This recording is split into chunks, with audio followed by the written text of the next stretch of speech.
और बिना सबूत का एक प्रकार से माननीय हेमंत सोरेन जी को जेल में डाल दिया गया है। आज झारखंड का एक एक कैडर हेमंत सोरेन बन चुका है। से वो अपनी मन की वेदना को जनता के साथ शेयर किया है।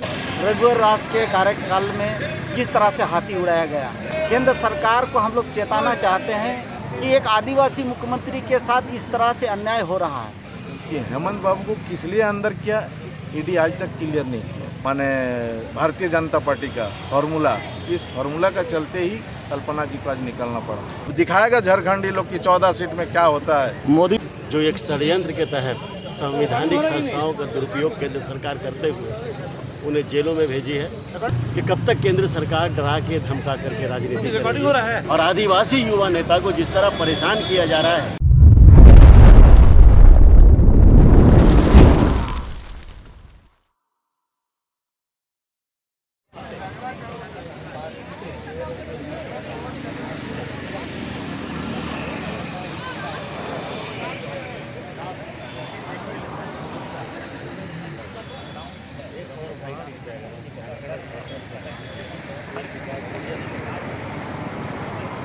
कई दिन से आप लोग उपवास कार्यक्रम कर रहे हैं और आपके जो मुखिया हैं वो जेल में हैं, चुनाव नज़दीक है, क्या कहें?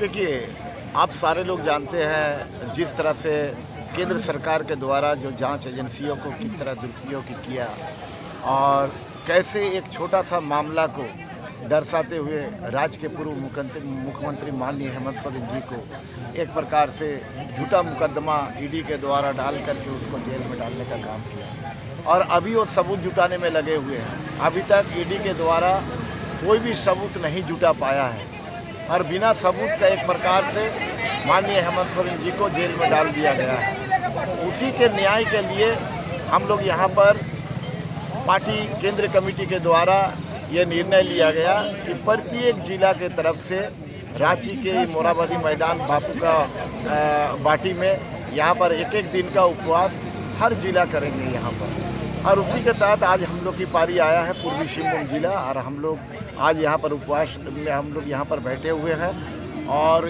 यही हम लोग इसके उपवास के माध्यम से हम लोग ये संदेश देना चाहते हैं कि जो माननीय हेमंत सोरेन जी के साथ जिस तरह से एक झूठा मुकदमा में उसको जेल में डालने का काम किया है, हम लोग ये उम्मीद करते हैं, न्यायपालिका के ऊपर में पूरा विश्वास है कि न्यायपालिका से इस पर न्याय मिलेगी और निश्चित तौर पर हेमंत सोरेन जी बाहर निकलेंगे। बाकी जो ये चुनाव के समय की आप बात कर रहे हैं, निश्चित तौर पर आज झारखंड का एक एक कैडर हेमंत सोरेन बन चुका है। जो स्थिति यहाँ पर पैदा हुआ है, क्योंकि जिस तरह से उनके ऊपर ईडी के द्वारा कार्रवाई किया गया या भारतीय जनता पार्टी के इशारे पर जैसे उनको प्रताड़ित करके जेल में डालने का काम किया है, ये चीज़ को झारखंड के तमाम जनता ये चीज़ को जान चुके हैं। और निश्चित तौर पर आने वाला समय में जो यहाँ पर लोकसभा का चुनाव हो चाहे विधानसभा का चुनाव हो, उसमें ये खामियाजा को भुगतना पड़ेगा भारतीय जनता पार्टी को। पूर्व मुख्यमंत्री हेमंत सोरेन जी की धर्मपत्नी कल्पना सोरेन राजनीति में सक्रिय हो गए हैं,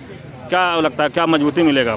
देखिए, उनका एक प्रकार से राजनीतिक घराना में विवाही हुआ है और काफ़ी दिनों से राजनीति को बहुत करीबी से देख रहे हैं। कल्पना सोरेन जी कोई नई नहीं है, लेकिन आज की जो परिस्थिति है निश्चित तौर पर आज वो खुल करके सामने आई है, क्योंकि इससे पहले माननीय हेमंत सोरेन जी इस राज्य के जो मुख्यमंत्री हुआ करते थे, उनकी वे पत्नी है, तो वो सक्रिय रूप में राज्य की राजनीति में थे, इस राज्य के मुखिया थे, राज्य के मुख्यमंत्री थे, इसलिए कभी ऐसा ज़रूरत नहीं महसूस पड़ा था कि राजनीतिक क्षेत्र में वो आए, अपना परिवार संभालती थी। लेकिन आज ऐसे विकट परिस्थिति उत्पन्न हो गया राज्य के भीतर में, ऐसा संकट आया जिसके कारण आज वो जनता के बीच में आ चुकी है और जनता से ये न्याय की गुहार लगा रही है। इस राज्य का जनता ही ये तय करेंगे और आप देखे होंगे किस तरह से वो अपनी मन की वेदना को जनता के साथ शेयर किया है। आप प्रेस मीडिया के माध्यम से इन बातों को किस तरह से जन जन तक पहुंचाने का एक प्रयास किया है और यहाँ की जनता निश्चित तौर पर आने वाले समय में इन वेदना का उनका जो आवाज़ उठा है, निश्चित तौर पर इसका प्रतिक्रिया लोग आने वाले चुनाव में देंगे और पूरा 14 का 14 सीट इस झारखंड में हमको लगता है कि गठबंधन हम लोग जीत करके आएंगे और आने वाला चाहे राज्य के भीतर विधानसभा चुनाव ही क्यों ना हो, उसमें भी झारखंड मुक्ति मोर्चा गठबंधन यहाँ पर पूरा मजबूती के साथ अपना सरकार बनाएगी। यही हम लोग उम्मीद लेकर के हम लोग पार्टी के इसे न्याय यात्रा हो या इस तरह उपवास का कार्यक्रम हो या संगठन का किसी भी तरह का कार्यक्रम हो, उसमें सारे कार्यकर्ता से लेकर नेता तक सभी लोग लगे हुए हैं। परिचय दीजिएगा तो कैमरा के लिए। मोहन कर्मकार, केंद्रीय प्रवक्ता, झारखंड मुक्ति मोर्चा। देखिए, चुनाव अलग चीज़ है, वो तो आएंगे ही, और लोकतंत्र में चुनाव होना ही है। लेकिन आज जिस तरह से ईडी और सीबीआई एक तरफा जो कार्रवाई कर रही है, इसके लिए आज हम लोग पूर्व मुख्यमंत्री आदरणीय हेमंत सोरेन जी के पक्ष में हम लोग आज एक दिन का उपवास पूर्वी सिंहभूम की ओर से आए हैं। मैं ये कहना चाहूँगा कि आज रघुवर राज के कार्यकाल में जिस तरह से हाथी उड़ाया गया, आज तक उसकी जांच नहीं हुई। कंबल घोटाला हुआ, आज तक उसका जांच नहीं हुआ। झारखंड में 53 MU हुआ, आज तक उसका जांच नहीं हुआ।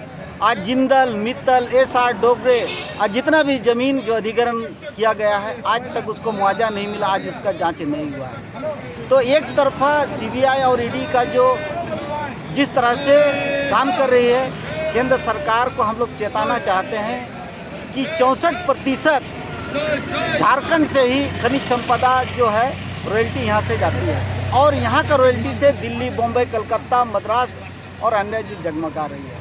तो आज हम लोगों को सोचना पड़ेगा कि एक आदिवासी मुख्यमंत्री के साथ इस तरह से अन्याय हो रहा है। आज स्वर्ण रेखा आज कई वर्षों से वैसे ही पड़ा है, कभी ईडी और सीबीआई जांच नहीं की। 1 रुपया में लीज दिया गया है टाटा स्टील को, आज तक इसका जांच नहीं हुआ है। तो कई मामला है जो एक तरफा हमारे राज्य के आदरणीय पूर्व मुख्यमंत्री हेमंत सोरेन जी के जिस तरह से ईडी कार्रवाई करे, उसके खिलाफ, उसके पक्ष में आज हम लोग एक दिवसीय हम लोग उपवास में बैठे। परिचय कर दीजिए। हमारा नाम साजन पूर्ति है, जेएमएम के वाइस प्रेसिडेंट पूर्वी। आप लोग उपवास कार्यक्रम कर रहे हैं, लेकिन अभी देखा जा रहा है कि जो पूर्व मुख्यमंत्री हेमंत सोरेन की पत्नी कल्पना सोरेन राजनीति में सक्रिय दिख रहे हैं।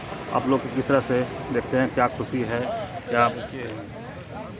ये तो हेमंत बाबू नहीं सोचे थे, ना कल्पना जी सोचे थे कि हम राजनीति में आएंगे और मेरे वाइफ को राजनीति में लाएंगे, लेकिन सिचुएशन ऐसा बना दिया गया।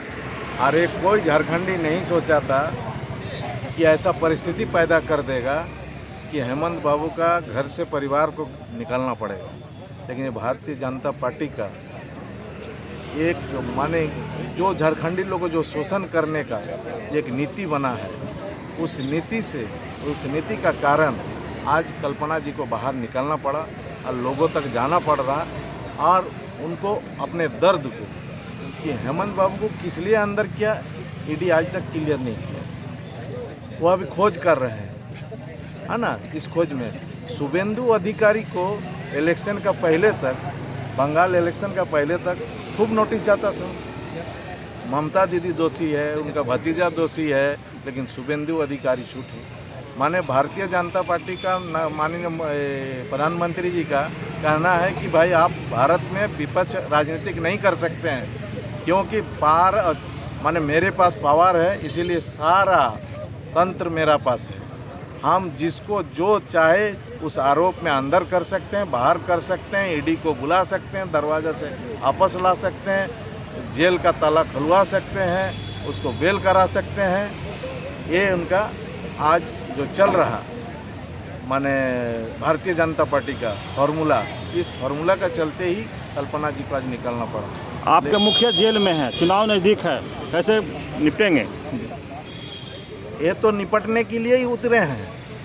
ये तो भारतीय जनता पार्टी अपना जात दिखा रहा। अगर वो मोदी साहब का डेली गारंटी आता, हर पेपर का ऊपर में गारंटी, मोदी यानी गारंटी। अगर आप में इतना ही गारंटी और इतना माने गुमान है कि भारतवर्ष में आप इतना काम कर लिए हैं, तो फिर विपक्ष को तंग क्यों कर रहे हैं? अगर हम भी जनता चुन के जिस तरह आपको भारत सरकार चलाने के लिए दिया, जनता चुन के हम झारखंड चलाने के लिए, तो चलाने दीजिए ना। अगर आप अच्छा काम कर रहे हैं, आप चुन के आइए। हम अगर अच्छा काम करेंगे तो हमें चुनेगा। ये मौका तो अब सामने है। अब दिखाएगा झारखंडी लोग की 14 सीट में क्या होता है। मोदी जी कह दिया 400 पार, आप लोग क्या है? वो 400 पार क्या, वो 543 भी ले सकता है, क्योंकि उनका फॉर्मूला ही गलत है। एक तो ईवीएम घटोला, दूसरा अगर हमारा बात नहीं मानोगे विपक्ष में हम नेता रहने नहीं देंगे। अब यहाँ हेमंत बाबू अंदर गए, कल जाएंगे दिल्ली का केजरीवाल अंदर जाएंगे। भारतवर्ष में जो जो विपद जहाँ जहाँ सरकार चला रहे हैं सब दोषी आदमी हैं।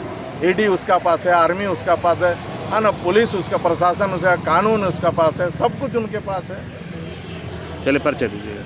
मैं आस्तिक महतो, झारखंड मुक्ति मोर्चा का वरिष्ठ रूप से हेमंत जी के हम लोग समर्थक हैं और झारखंड मुक्ति मोर्चा के हम लोग एक अग्रणी सा कार्यकर्ता हैं। उनका जो विचार है, पार्टी की जो नीति और सिद्धांत है, उससे प्रभावित होकर के हम लोग आज हेमंत सोरेन के विरोध में जो एक षड्यंत्र के तहत संवैधानिक संस्थाओं का दुरुपयोग केंद्र सरकार करते हुए उन्हें जेलों में भेजी है, उसके विरोध में आज हम लोग ये बैठे हैं।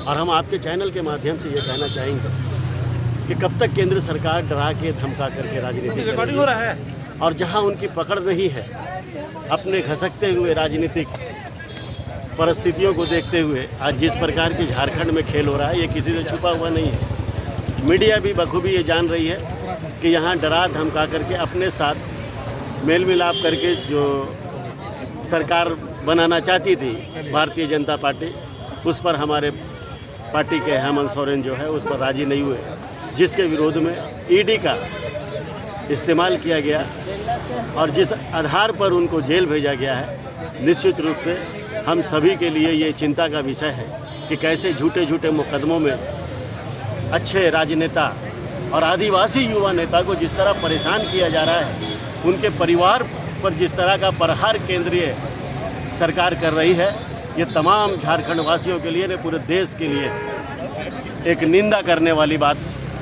होती है। और हम ये मांग करते हैं कि जो हो रहा है इस पर राष्ट्रपति को भी संज्ञान में लेना होगा, राज्यपाल को भी संज्ञान में लेना होगा और जो डरा धमका करके केंद्र सरकार राजनीति कर रही है, इस पर आखिर विराम कब लगेगा। जन भावनाओं के विरोध में केंद्र सरकार जिस तरह का हाईजैक करना चाहती है, विधायकों को खरीद बिक्री करके जिस तरह का सरकार बनाना चाहती है, हम सभी लोग उसका निंदा करते हैं। और आने वाला जो चुनाव होगा उसमें आपको नज़र आएगा कि झारखंड की जनभावना जो है केंद्र सरकार के बिल्कुल विरोध में है और आने वाला चुनाव ये दिखाएगा कि इंडिया गठबंधन यहाँ ऐतिहासिक जीत दर्ज करेगी और आने वाला दिन झारखंडियों का बोलबाला होगा। परिचय दीजिएगा। बाबर खान, झारखंड मुक्ति मोर्चा।